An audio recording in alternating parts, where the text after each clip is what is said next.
just be your own competition and try to improve yourself a little bit every day. I think that goes a long way. It's easy to sort of be in difficult situations and try to blame others. It happens to all of us, right? We can blame the circumstance. We can blame the family we're born with. We can blame the institution where we are with which are associated with. But no matter at the end of the day, what helps is staying positive and trying to improve yourself a little bit every single day. And if you can become a better version of yourself as life progresses. Step into the world of success with your brand amplified, the ultimate podcast designed to unravel the intricacies of thriving businesses. I'm your host, Annika Jackson, and I'm on a mission to uncover the stories, strategies, and secrets that have propelled entrepreneurs and business leaders to success. I hunted Saurabh Kumar down. He was a speaker at a session that I saw at AI4 conference in Las Vegas. And I didn't get to meet him in person because he had to leave right away. But I knew that he was somebody I wanted to be in touch with, particularly with his amazing background in data science, working for a lot of different organizations, working in AI. And I just really appreciate you being here, Saurabh. Thank you so much, Anika. It's a pleasure to be on your podcast. So you've worked for so many different organizations. And I know that your journey took you from India to the United States. I'd love to hear about that journey, what it was that got you into websites, data science, analysis in the first place. Absolutely. So I started out my career for a big financial institution in India. It was an American financial institution, Wells Fargo Bank. They were just setting up operations in India. And I used to do a lot of database design, web application development, DevOps type for the bank. And that was honestly the introduction to computer science and technology for me personally. And Wells Fargo had a reputation to be ahead of the curve compared to its peers, even back in 2008. They were probably the first bank in the US that had their own website and then their first mobile app, and so on and so forth, right? So they were always ahead of the curve. And they were headquartered out of San Francisco, which is considered to be the Mecca of tech. Although I did not know that San Francisco was the Mecca of tech at that point. It was just like, okay, fine. San Francisco is a city, who cares, right? And then I wanted to leave tech and go into investment banking because I thought that there's a lot of excitement and a lot of opportunity to make really huge amounts of wealth if you want investment banking. And that led me to prepare for my GMAT and then start applying to various business schools. So I came to the US and I was in Southern California in Irvine, and I went to a career conference, the Shamba, in around 2011, yeah. And basically I heard that the investment banking world, the financial sector, was badly recovering from the 2008 financial crisis, and that I had this great background in tech and that I could pivot to and quickly get an internship. So it's like, oh, really? Is tech that important, or that the employability goes up that much? Because even in 2011, I don't think it was, really hot to go and work in tech. It was not anything like that, right? But yeah, of course, we were in California, and then one thing led to the another, and I got an internship, my first internship at PayPal, where I was doing product management. And during that internship, I connected with various teams, and I landed a subsequent internship in their data science analytics team. And that's where my journey started. And there was a full-time position that I interviewed and got that role. And then from then on, I've been in analytics data science for the last 11, 12 years. But how interesting is it that obviously you were in tech, it helped you get a better job where you lived in India, but when you came to the United States, you still didn't have this perception about tech and the way it was building and the excitement around it, to the point where you wanted to go into something else, but tech drew you back in, and then you were able to build up your career from there, working at Lending Club, Uber, WhatsApp, Meta, and now at Kraft Heinz. And I think this is such an interesting thing to think about, because we, as insiders, right, as people who are marketers and working in the space, we know that every company has to use a lot of data science and analytics for their efforts. And you have a special story about that for Kraft. But before we get there, how did you make that transition from finance into, other tech companies like an Uber, and then into social, digital, and then now into consumer packaged goods? Yeah, totally. I think what I have realized after working in different industries, but similar functions, right? Similar, still data science analytics functions, is that the fundamentals do not really change. Yes, the type of data that you have access to, the granularity of the data that you have access to, and the volume of data that you have access to, that does change with the company that you're a part of. But more or less, it's industry agnostic, right? All the companies, all the industries are moving towards a digital first sort of future. Even though they're a manufacturing company, they're still wanting to be a digital company as well. And even if you are a digital company, you're of course a digital company. And banks are the first ones who really got into the analytics space anyways, right? So per se, I did not really make a transition which was very wild because I was in a banking company, Wells Fargo, and my first internship was at PayPal, which is a fintech company, but it was considered to be an early internet era company even then. And after PayPal, I went to Lending Club, which is another fintech company. And the reason why I went to Lending Club was not because it was in fintech, but because it was a cool company that had just gone public and was a startup until earlier that at that point of time when I joined them. And then Uber was really hot and they were hiring all across the board. And I heard that it's like a rocket ship, right? And it was in some ways. It was a huge step up in terms of the budgets that the marketing team was handling and that I was working with the marketing team to kind of allocate. But honestly, the fundamentals were still the same, whether you were spending $1 million or you're spending 1,000 million or $1 billion, it does not really matter. That's what I realized. Like initially, when you run a TV ad across the country for $1 million, or if you do it for $100 million, the fundamentals are still the same. It's much more like science, right? Where the laws of science do not really change. You can scale it, but the fundamentals remain the same. So I think that has kind of made me realize that we should not get too intimidated by a change in the industry, at least from a data perspective. If you know your basics, you'll be fine, regardless of the industry that you're in. So you're talking about ad budgets, you're talking about, this percentage, the mix of what kind of advertising or marketing that you're doing and how to allocate. So what are some of the ways that you use data to help the marketing team figure out, oh, maybe this way is the way our ads are performing better on this platform versus this platform? Yeah, absolutely. So a lot of companies for a long amount of time, and even today, primarily rely on something called the last click, last touch attribution, which can be misleading. Because for a channel like search, right, where you are doing branded search, for example, there's a lot of intent when somebody goes on Google and says that I would like to be a driver for Uber. They already want to be a driver for Uber, so it's but natural that they will most likely search for Uber driver and then click on the first link that shows up, which typically used to be the branded ad from Uber. And then they would sign up, take a first trip.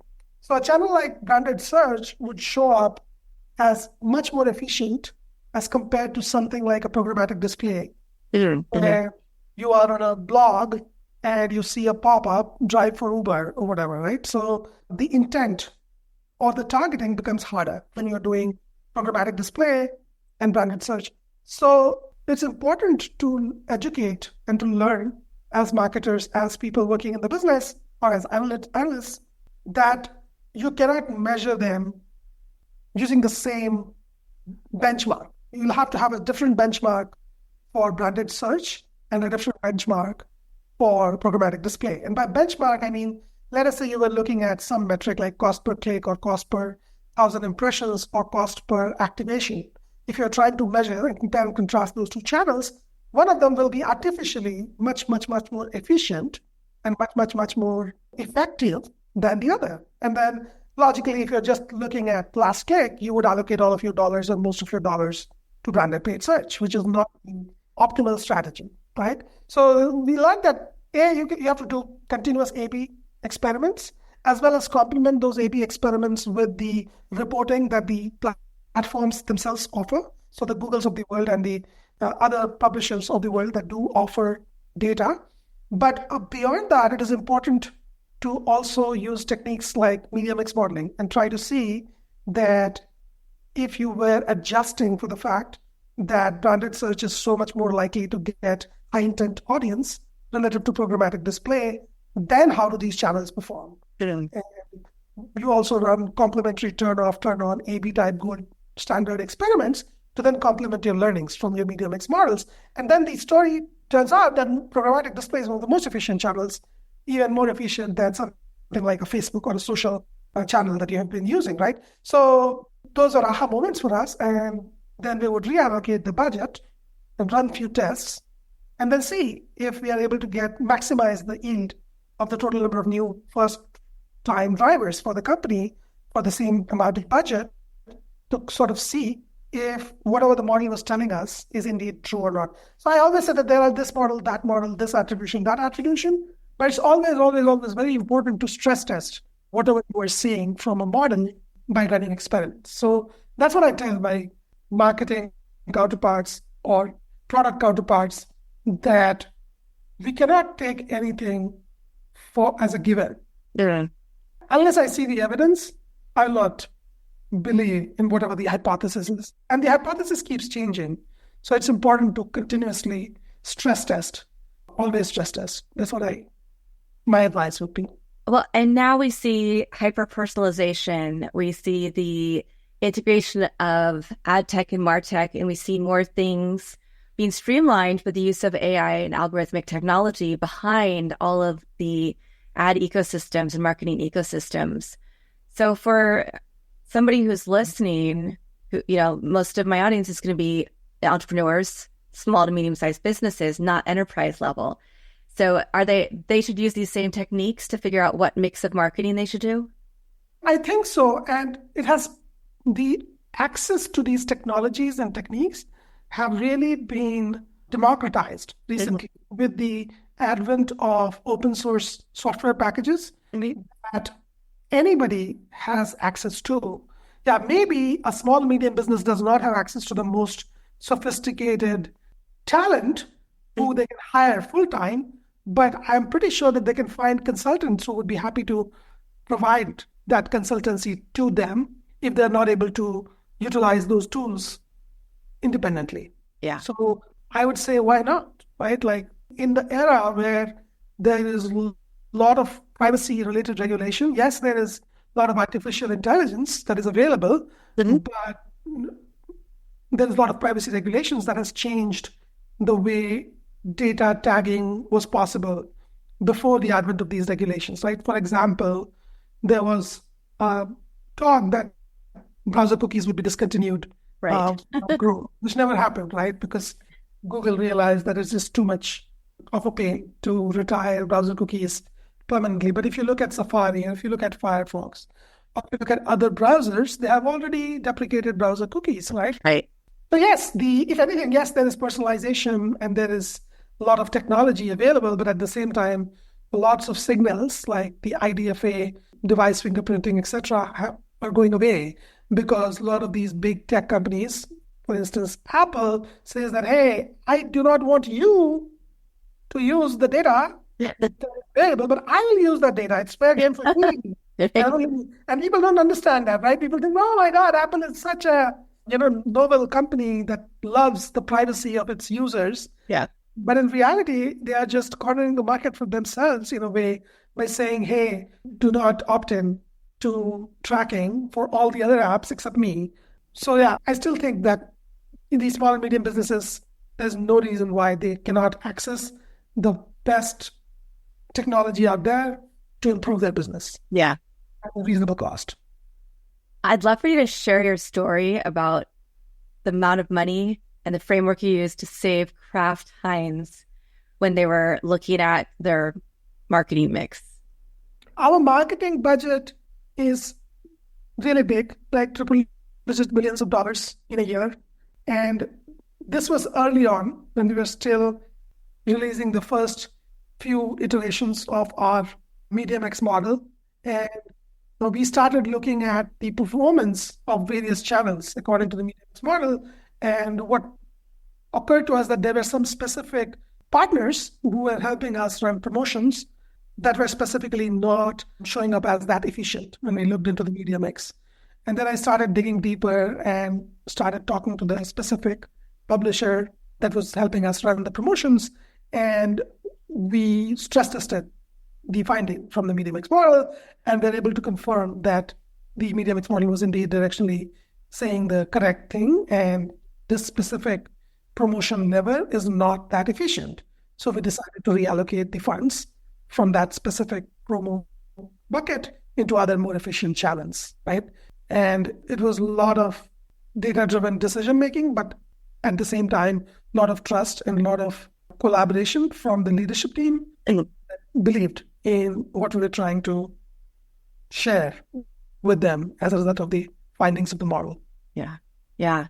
I just think this just shows the power of looking at the data you have, not putting all your eggs in one basket, and really honing in on what is the most useful attribution, what's the most useful data, doing the testing to see what's performing to your audience, just so that your spend at any level can be efficient. Because I know when you're starting out as an entrepreneur, you might not have more than $1, $5, or $20 a day to spend on meta advertising, for instance, or Google search. Totally. Speaking of which, I used to work with a small and medium business during my time at Meta, and I was helping them with optimizing their ads. And they were a really, really small business. They were not spending more than like $500 on the test on Facebook. And they were selling a specific type of a treatment for hair to women, right? Oh. And they wanted to do hyper-targeting. They wanted to target specific women working in a specific industry like the medical industry, hospitals, etc., to try to promote their product initially. And when they were doing that, when you start doing hyper-targeting on your own, then the funnel becomes so narrow and so small that it becomes extremely inefficient for a small business to show ads on a platform like Facebook. So Right. Counterintuitive to what people might think, we recommended them to go broad and do a broad-based targeting. And many a times we think that as marketers, we can really tweak the targeting and figure it out better than what the algorithm will figure out for us. That is the Facebook algorithm, which works under the hood. But honestly, the Facebook algorithm is pretty smart. If your creative is tailored for a specific type of audience and you're doing a good enough job of selecting a big enough audience, I would say just believe in the algorithm and let it figure it out, as opposed to trying to hyper optimize your targeting. If you're a small medium business, don't think that you need to just choose to target women who work in a particular industry, who live in a particular city. And that level of targeting for a brand that is that small, unfortunately, does not yield good results, at least in that case when we looked at the performance metrics on Facebook. Yeah, and that's something that's changed. And this is another thing that if you don't look at what you're doing for your marketing, your advertising, you have to be able to change it. You have to be flexible. Because if you're using the techniques that you said, where you're honing in a very, very specific market, specific demographic, psychographic, then you're limiting yourself. But as long as, believe what you said is, as long as you have good creative, as long as you have compelling copy, things that will really share your message and show who you are, then the Facebook algorithm can really share it to the right people. Because they'll say, oh, this ad, okay, this meets this person's profile, who might be somebody you never would have targeted because they were an outlier to your core, what you think of as your core persona. Absolutely. I completely agree. Like, it's almost better to just take printed pamphlets and stand outside a hospital and hand it to their employees than trying to run a hyper targeted campaign on a platform like Facebook, because the yield is very, very small. You will not be able to reach enough people. And then if nobody knows your brand, then it becomes even harder. There's another aspect I'd love to ask you about with advertising on Facebook, since you did used to work now in Meta products. There are also the different buttons and options you can have somebody engage with. Some of them may not be useful depending on what you're trying to drive action for, right? And some of them are meant to maybe create more engagement, but on the Facebook platform, not actually driving people to a website or to purchase. What is the difference? And can you share maybe what people should know about how you want to drive action to actually get your product through and not just to have more likes and followers? Yeah, I mean, if you're a small and medium business specifically, then it's really important to know why you are doing the advertisement. What do you want to get out of it?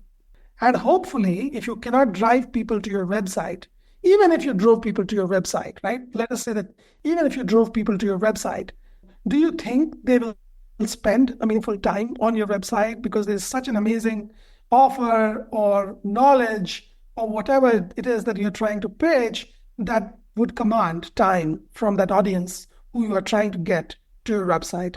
So my personal best practice that I learned was for specifically for small and medium businesses was try things like lead ads, right? Try things like click to X, where you can have the audience, if they are interested in your product, share their contact info with you. They can share their email address and phone number and their name, which automatically populates if you're running a lead ad. And then you have this, and for God's sake, if you're running that lead ad, make sure that it works. And it should not be a bad experience for the user where they're trying to contact you, but somehow the form doesn't load or the submit button doesn't work. So which highlights the point that do not have too many bells and whistles in your ad. Tell them what is it that you're trying to sell and make sure that your lead ad form works. Test it really, really well before you release it in the wild, because I had that experience recently. I was trying to click on an ad and give them my information, and the form wouldn't just submit. I don't know whose fault was it. Was it Meta or was it the way it was set up? But something was not working, and I had to like literally Google search that doesn't. And I was so desperate to contact them that I had to Google search them and then reach out on my own, right? But then what it is doing is that at least you're getting the phone number and the email address of audience that is interested in your product or service. And even if you get people to get to your website, there's no guarantee that they will submit that form and share that information with you, because it's just more cognitive load for that individual. It's a lot more easier for someone to do that on Facebook through the lead ads. So the lead ad contact form, I think, is underutilized or underappreciated by lots of small and medium businesses. So I think that's number one that they should focus on. The second one is the click to X, which basically leads you to show an ad on Facebook, but then they can click on it and go to your WhatsApp business account. And that way they can contact you one-on-one. And what was surprising for me when I initially started working at WhatsApp in 2018, the user base in the US was pretty small. WhatsApp was more common in the emerging markets, in the Brazils and Indias of the world, right? As well as in Western Europe, interestingly. But during the course of my time there, there was a time when WhatsApp had more monthly active users than Twitter in the US. Okay. So WhatsApp is bigger than Twitter in the US, was bigger, must be more bigger now. And so I don't see why you should not have a messaging strategy when you're showing ads where they can click to your WhatsApp business account. And that way you have ability to even showcase your catalog on your business account. You can have your YouTube video channel link in there so that people can go in there and check it out. If you're providing something of value and your advertising or your ad is being shown to someone who is relevant, for whom your product content or your content, your product or service is relevant. So then that really helps you make a much better relationship with this consumer, if you will, than simply taking them to a plain vanilla website, which I think is cost so much money to develop and then to maintain, and you cannot offer that cutting edge experience anyhow. Yeah. And then there is the messenger experience as well, right? A lot of businesses make themselves available on Messenger so that consumers can contact them directly over there. So you can try between those three strategies: lead ads, taking them to your WhatsApp business account, and your Messenger, and see which one is sort of clicking for you as a business. Yeah. It's a pretty lightweight product that does not really cost an arm and a leg for a small and medium business. Yeah. That's fantastic and I often have wondered about that because I use WhatsApp a lot. I have, nonprofits I work with and people who live all over, and friend group who lives in different places, some over in Europe and some, different parts of the United States. And so it's a great way for us to stay in touch. But I haven't necessarily made that transition in trust to using it for a business.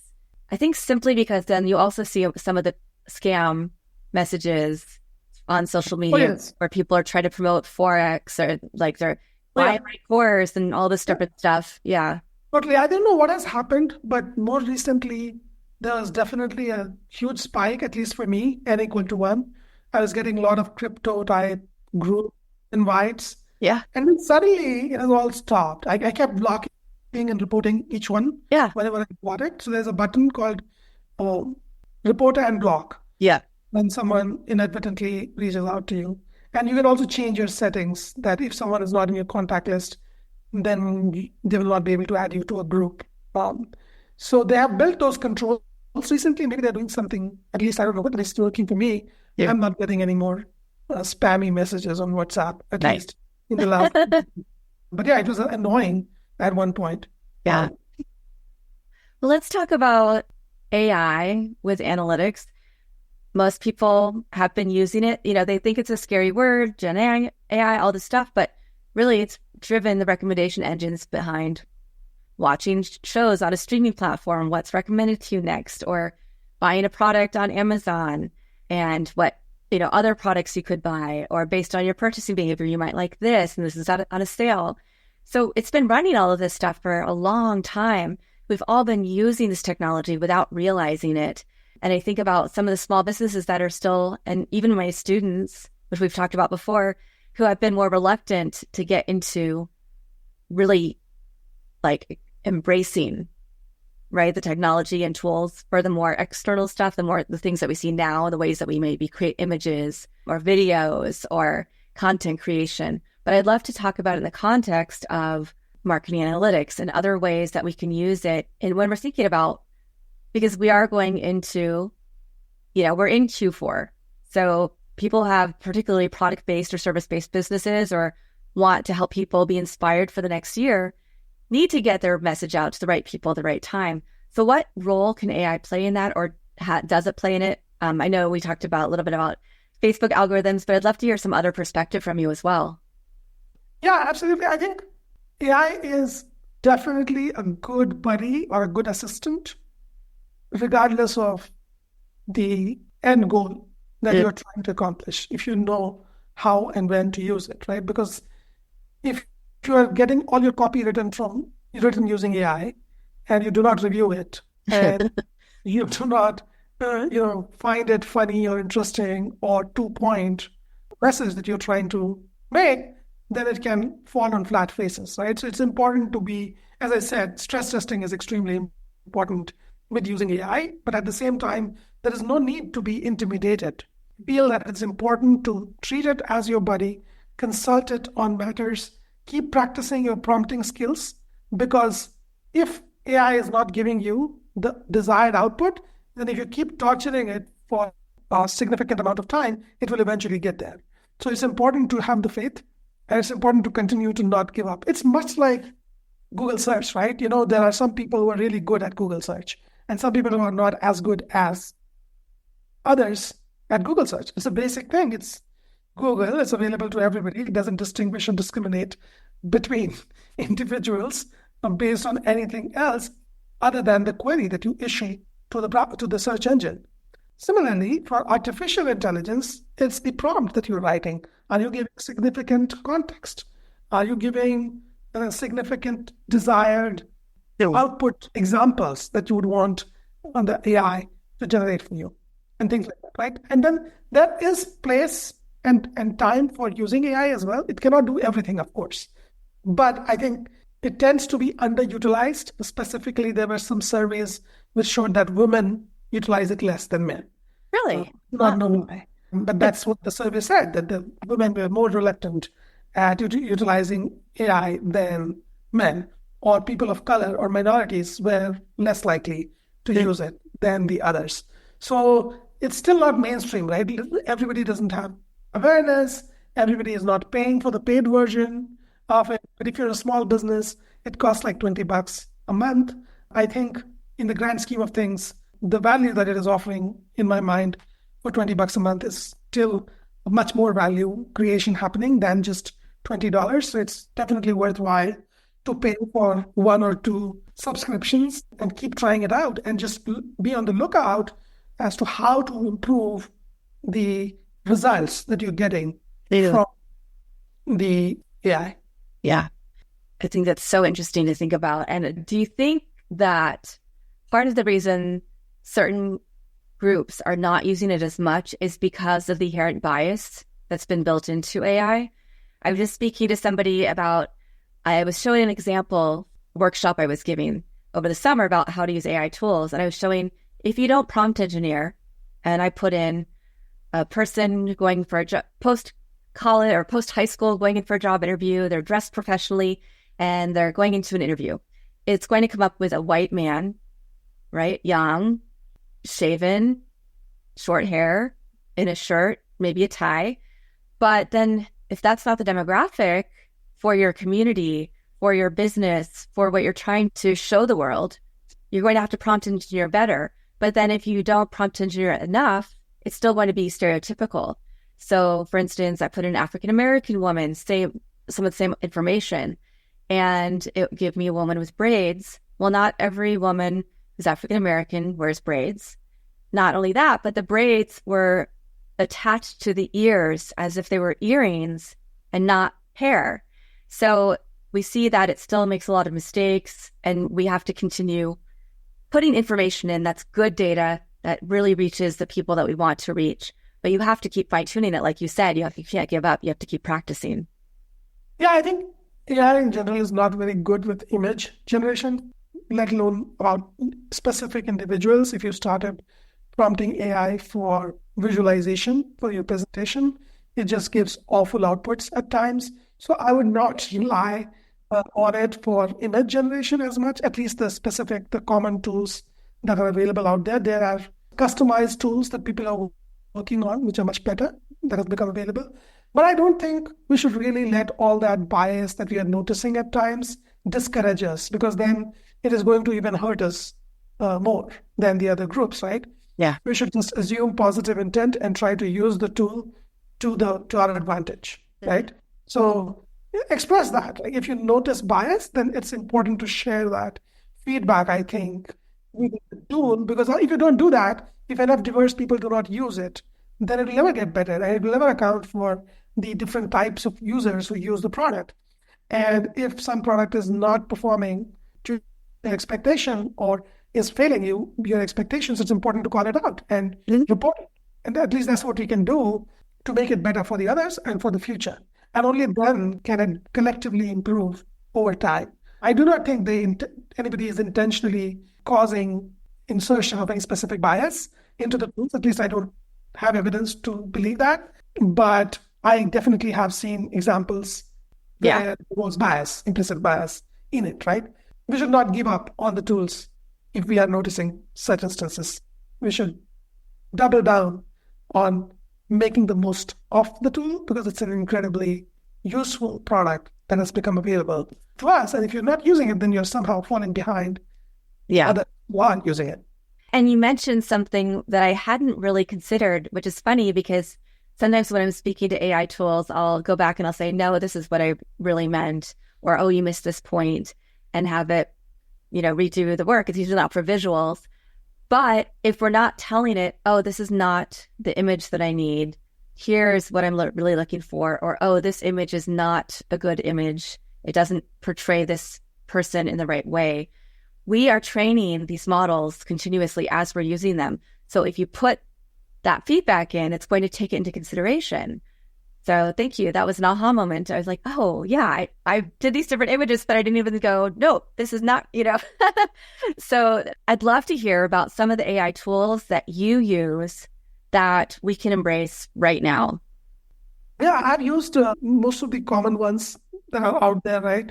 So I've definitely tried ChatGPT, and I have tried the Claude Sonnet, as well as latest model from Claude, which Anthropic has built.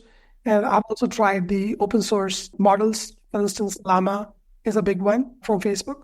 And there is so much more interesting tools being developed all the time where I'm forgetting its name, but there is one that I used which would let you summarize the video content in a YouTube video. So let us say there is a 1.5 hour podcast and you do not have the patience to listen to that 1.5 hour podcast. You can just have the tool, which is like a plugin to your browser, summarize the content, 1.5 hour content for you. And more so from on the prompting side within ChatGPT, you can just go in and say, okay, I am an entrepreneur. I want you to list 10 most useful books ever written on entrepreneurship in this specific industry. Please summarize each of these works in 1,400 words or less. And then in 1,400 words, the ChatGPT does an amazing job at telling you the gist of that book, which would take you an ungodly amount of time to read. Yeah. And then look at the gist, you can then decide if you want to dive deeper and actually buy the book and start reading it. That's one example as to how to prompt it to benefit yourself from the vast array of knowledge that they have really ingested and have made available. Yeah.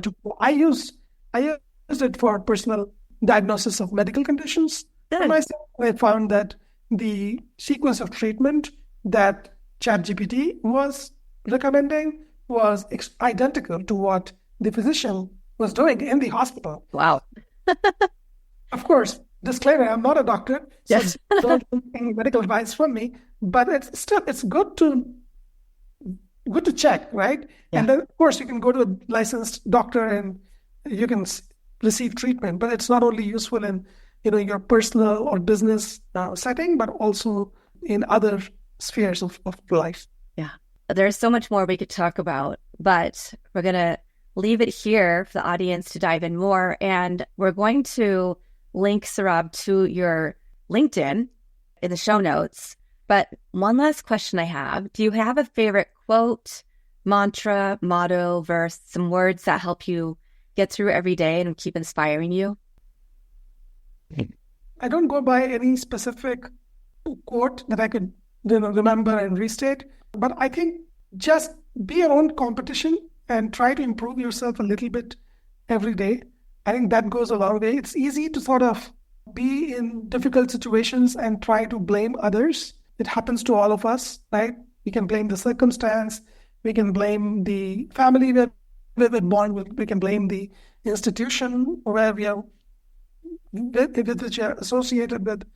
But no matter at the end of the day, what helps is staying positive and trying to improve yourself a little bit every single day. And if you can become a better version of yourself as life progresses, then it just leaves you more satisfied and happy is what I realize. It's hard to practice what I'm just preaching, but I try to follow that in my life. Yeah, that's great advice. Saurabh, Kumar, thank you so much for being here today on Your Brand Amplified. It's been a joy to see you again. And thank you to everybody who's watching or listening to this episode. I'll be back again with another amazing guest to give you some tips and tricks to get a little bit better every day for your life and your business. Thanks for listening or watching to this episode of Your Brand Amplified. Don't forget to leave us a rating or review on your favorite podcast listening platform. And if you want to learn more, check us out at yourbrandamplified.com.